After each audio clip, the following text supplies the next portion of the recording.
I'm going to bend over and show you how to do a bent over row. Now you might think that that's a really simple movement, but actually there's quite a bit to teach on exercise technique, and I'm a big firm believer that unless you get the technique right in any exercise you do, be it with a weight, dumbbell, kettlebell, barbell, even body weight, if you don't get the technique right, you're at risk of injury, and you'll not be using the right muscle groups, and you'll not get properly toned, and you'll not get the full benefit of the training or the workout that you are doing. So let's do a bent over row. Now, what is a row? A row is a pulling movement.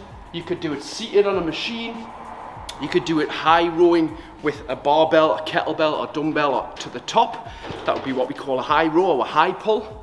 You could also do obviously a rowing machine. You could do a single arm bent over row with a kettlebell or dumbbell on a bench, or maybe just bent over. But today I'm going to show you the barbell bent over row. Two-handed, strict form, well presented and technique driven bent over row. Now, I'm a big firm believer in training movements, not body parts. I don't train like a bodybuilder, I train like an athlete. So I'll train a squat, push, pull, a hinge, a carry, and some ab movements along the way. And you'll stay in very good shape with that, and you'll have a lot more variation to your trainings, in my humble opinion. So, bent over row, let's show you what it looks like. Now you can do overhand, which is called pronated grip, or you can do supinated grip, which is under. Easiest way to remember this, when I was taught, pronated is down, supinated, imagine superhero powers. That's the way I always remember those grips. Supinated, underhand, or pronated, overhand. It's the technical terms. Fucking over or under, that'll do. So, if you're going over, you'll tend to find that a little bit more forearm dominant, a little bit more wide lat dominant. When you go under, you'll feel it a little bit more in the biceps and in your sort of inner back around the rhomboid, trapezius up there if you want to be technical. But both have their advantage, right? You'll be stronger one way than another. Many people, it depends what you train, which grip you train mostly. Obviously, if you're doing a lot of barbell stuff like this or dumbbell stuff like this, you might be stronger that way. If you're not doing much pronated grip, it depends. So, here is how it would look. Now, many people will ask, do you wrap your thumbs or not? Again, it depends. I think it's a preference. Obviously, the stronger grip you can get, the better. But sometimes it might hurt your wrists a little bit, and I feel sometimes more comfortable just gripping with my fingers. But I'm a little bit more advanced. I've been doing this 20 years. But if you're a beginner, always opt for a full grip till you get the strength in your grip. So, feet underneath the hips, slight bend in the knees. The bar, see how I'm sliding it down to just about the knees. What I'm doing is snap my shoulders back, and you'll see my back is flat, yeah? Now, again, do you have to be completely parallel? Not necessarily. You can be slightly up, you just don't want to be up here and pulling it up, because you're not getting much out of that, yeah? You get a lot of pressure on the back there. Now, what's important is you don't round the back as well and start doing this, yeah? Pulling it up. You want to hinge the hips back. The bar should be hanging round about just below your shoulders. Abs are tight here. Sucking the stomach in, pulling up to the belly and slowly down. My shoulder blades are snapped back. See how the bottom of my back's flat? It's not hunched and rounded because I'll hurt myself. Got to keep it nice and flat. So even just holding the bar here is quite challenging. Now, rows can be done different tempo. You can add a pause to make it harder, come down slower. Usually on a positive movement, as in coming up, and on eccentric on the way down, you usually slow down. Fast on the way up, slow on the way down. This builds technique and it builds strength, and it builds control as well. So up, quick, and slowly down. Tempo, bash, bash. Now I'm just warming up with a few reps here. So what we're going to do here, I've done there, but I've just done some weighted carries and heavy kettlebell swings, so my back is on fire at the minute. We're going to build up to my set today, take you through how I would program this in. Personally, if you're going to the gym, it's going to vary from person to person, depending on your goals. Obviously, if you're bodybuilding, you might be looking 10, 12 reps. Sets to 3 sets, 4 sets, 5 sets, depending on how far ahead you are. I go for 6 to 8 on here. So I'm looking for strength, but I'm also looking for a little bit of muscle build at the same time. On my other moves like my squat, my pulls, pull-ups, my carries, my pushes above the head, things like that, I'll often drop them 3 to 5 reps because I'm more strength trainer than I am a bodybuilding style hypertrophy trainer, which means just building muscle. You'll build muscle anyway when you get stronger and if your protein's high enough. So We're going to warm up with 40s here. We're going to stick back, we're going to look for 8 reps. Now, grip related, right? So, the width of your grip here. I would always opt for slightly wider than your hips. Yeah, so if my shoulders are pointing down, I wouldn't go too wide because you're not going to get the range there. And again, I wouldn't go too narrow because it's going to be a bit uncomfortable for you. So, if you put your thumbs on your hips, that's often the perfect gauge. Now again, this is dependent on the person. If you're going for an underhand grip as well, you might be slightly closer because your arms are being closer, but today we're going with an overhand pronated grip. So, hands down on the hips, and if you look there, the chamfered bit, I've got an even amount on each hand, so make sure the bar's even, yeah? First thing I'm going to do, bend my knees, stick my hips back, and I'm going to spin my elbows back, so my biceps are pointing forward, yeah? Now, I'm a little bit more experienced, so I'm not going to wrap my thumbs on this. I'm going to push off with my hips and step back, keep it safe, yeah? Abs tight, which means I'm sucking my belly in, so if someone was going to give us a punch in the stomach, I'm ready for it, yes? So I'm not just letting myself hang. I'm going to push my hips back, keep my abs tight, back nice and flat, looking down or forward. Down is okay. 1, 2, 3, 4, 5, 6, 7, and 8. Notice how my elbows as well are not going out to the side. See a lot of people doing that, trying to do this. We're coming back, yeah, back, safe. Snapping your shoulder blades back and down. Little cue is to push your lats in your pockets. So you're squeezing the shoulder blades together and down, which is nice and safe to keep your back straight as well. So, 8 reps on that. My weight today, according to my plan, is 77.5 kilo for 4 sets of 6 to 8. That's where I'm at the minute in my program. So that's 1 set of 8 on 40. I'm gonna go 50, set of 5, 60, set of 5, and then get into it. Warm up weight ranges, depending on the person, depends how far ahead of you, depends how heavy you're going as well. If you're going for seriously heavy, this is not massively heavy weight, but it's quite challenging. I think it depends. If you're going fairly lightweight and you're a beginner, 2 to 3 warm-up sets. You know, if you're a bit more advanced and you're going for heavier, you might have to have 4, 5, 6 warm-up sets until you get into your actual weight. I'm a big advocate for warming up properly. I've done some stretches before I did this. This is also my second set of the day. I've done some weighted carries and swings like I've just said, so my back is very warm and ready right now. So again, good grip, shoulders back. See that snap of the back? Yep, shoulders back so the back is flat. Yep, abs are tight, so I'm not just lifting it off like this and risk pulling me back. Yep, back position is so important. So if you've ever had a back injury, you know how bad that can be. Snap the shoulders back, feet on the floor, big push. Here we go, abs tight, slowly down, bar over the bottom of the shoulders. Pull at the belly, 1, 2, 3, 4, and 5. Notice the elbows back. Yep, safe.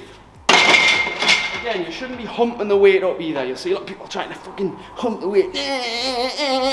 Hump the weight. That was my gym fail compilation there, Adam. So, last warm-up set here.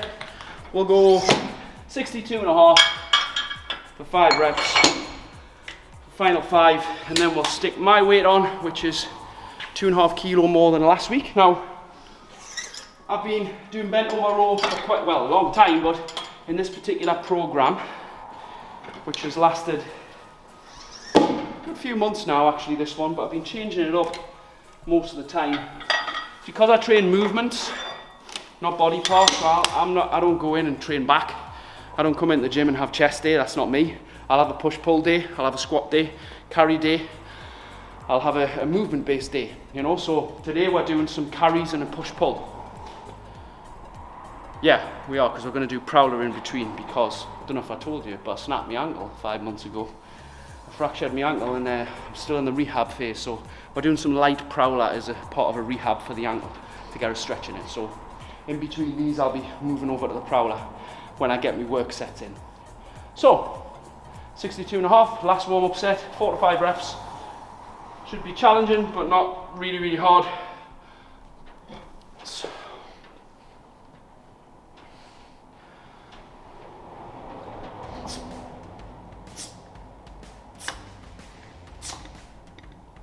Task! Shoo! the heavier the weight gets, obviously, the more it's pulling you down, which is where people hurt their backs on deadlifts and rows and just lifting weights in general. So you start to notice when you're lifting weights how core strength matters and how every movement is a core movement thing. You do a front squat, it's a core movement. You do a pull-up, it's a core movement. You do overhead press, it's a core movement. You do bench press even, it's a core movement. You do a press-up, it's a core movement. People forget this. So the more weight goes on there, the more I've got to tighten my core so that I don't just fold and hurt me back. So there's a lot of core strength in every more or less move that we do, unless it's something like running, for example, where core's not really engaged very much. 77.5 now. This is the work set. 75, 77.5. Cannot rush this. I've been lifting 20 odd years. I'm still learning. And I'm still developing new ways for it to feel better in my body. And some days you've got to drop the ego and say, I don't need to be lifting heavy today, I need to be lifting right. Now I could bent over row more than that, but just because you can doesn't mean you should, because my form would go and I'm in a good place at the minute. Everything I'm doing is not like 9 out of 10, 10 out of 10. It's about a 7 to an 8 max. That's where most of your training should be. Because if you do that, push yourself but not kill yourself, it means you can recover enough to do it again in a day or two and you don't get injured. And that's the main thing, folks. Don't get injured. Do it properly, do it right. And drop the ego. Set 1. The barbell bent over row. Barbell bent over row was 8 reps at, where are we at? Well, it was less than that. It was less than that. I know this is quite heavy. Actually, my body weight, I think now is about 85, so not too far off body weight. All right, we're gonna try for 6 to 8 reps on this. Strict, strong reps. No humping the bar. Like that. Legs in, shoulders back. Abs tight. Legs in the floor. Here we go. Slowly back. Nice and strong. Flat back.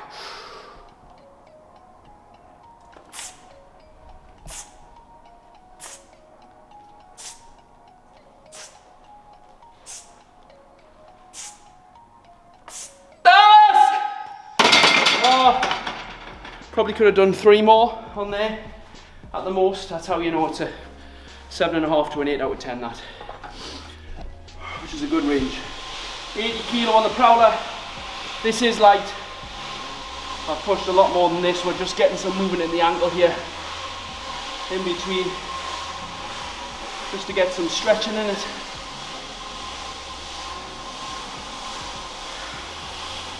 You could class this as a push, to be fair. We're pushing the prowler, so we are doing a pull push.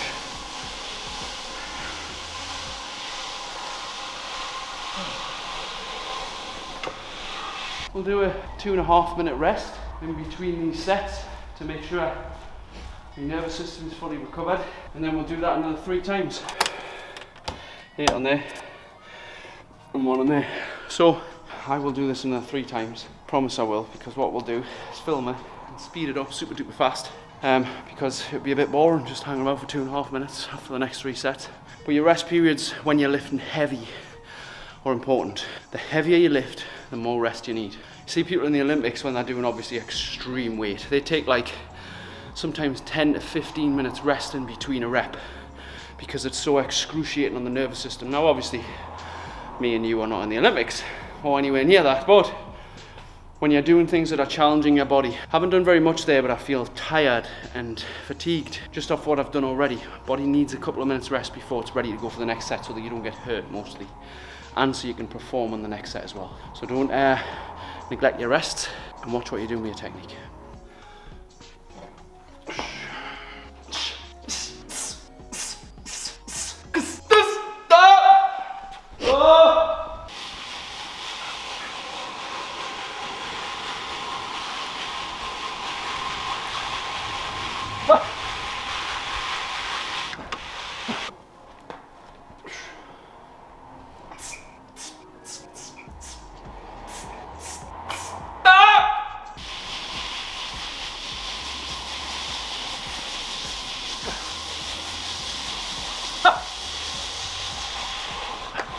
Okay, okay, okay, okay.